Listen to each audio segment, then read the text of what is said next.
नमस्कार मित्रों, स्वागत है आपका ज्योतिष के इस खास कार्यक्रम में। हर रोज की तरह हम किसी खास व्यक्ति की कुंडली आपके सामने ज्योतिष का विश्लेषण करके लेकर के आते हैं। आज भी हम एक खास कुंडली लेकर के आए हैं।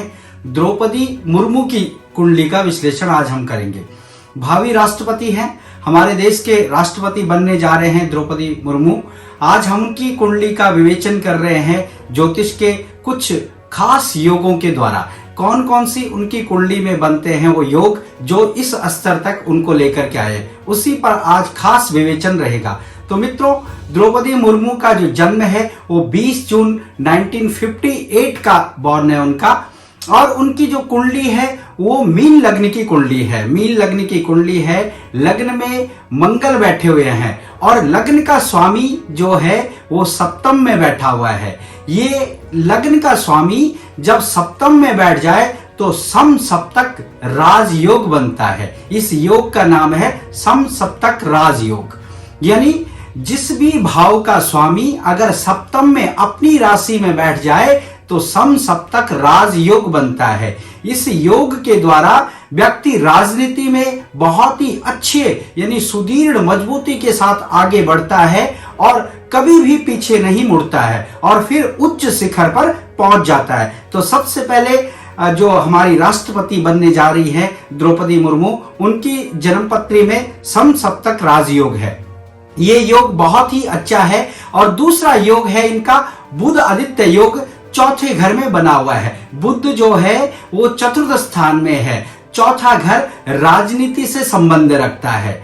चतुर्थ स्थान राजनीति से संबंध रखता है और सीधा दृष्टि इसकी दसम स्थान यानी कारोबार पर भी पड़ती है। अब देखिए, बुध जो है अपनी राशि में अगर केंद्र में बैठ जाए तो भद्र योग बनता है। ये पंच महापुरुष योगों में एक योग माना जाता है भद्र योग। भद्र योग जिनकी भी कुंडली में बनता है, ऐसे व्यक्ति बहुत अच्छे शिखर पर पहुंचते हैं। अगर वो उद्योगपति हैं तो बहुत अच्छे उद्योगपति सफल होते हैं, या वो राजनीति में हैं तो बहुत अच्छी राजनीति में सफल होते हैं और उनको यानी कि मान सम्मान ऐश्वर्य वैभव सब कुछ उनको उनके कदमों में होता है। तो यहाँ पर जो मुर्मू जी की कुंडली में है यानी भद्र योग चौथे घर में बना हुआ है, बुध जो है अपने ही घर में बैठा हुआ है, तो ये भद्र योग इनकी कुंडली में बहुत ही अच्छा राजयोग माना जाता है।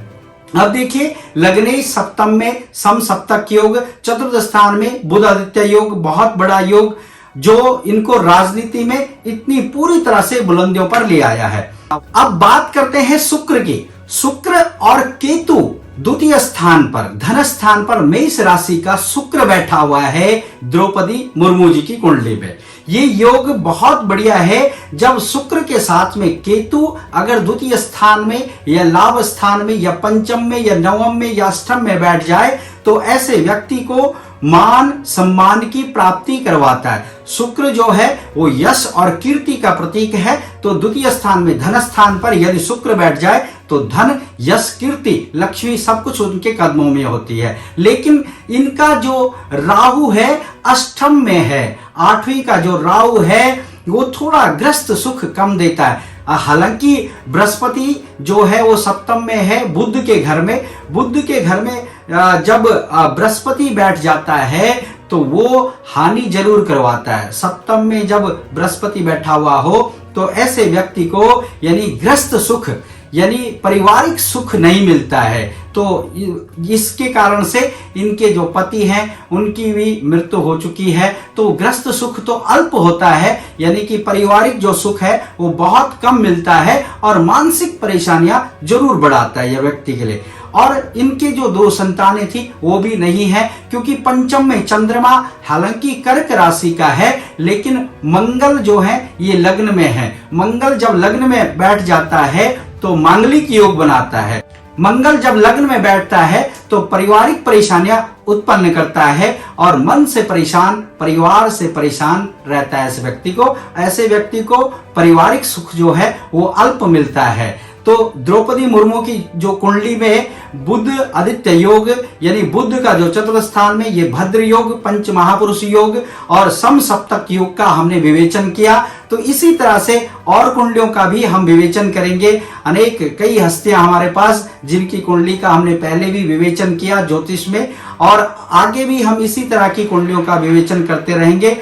यदि आपने हमारे चैनल को सब्सक्राइब नहीं किया है तो चैनल को जरूर सब्सक्राइब कर लीजिए। मिलते हैं किसी और शख्स के कुंडली के साथ में, तब तक इजाजत दीजिए। मिलते हैं दोबारा किसी और वीडियो के साथ में, तब तक के लिए नमस्कार।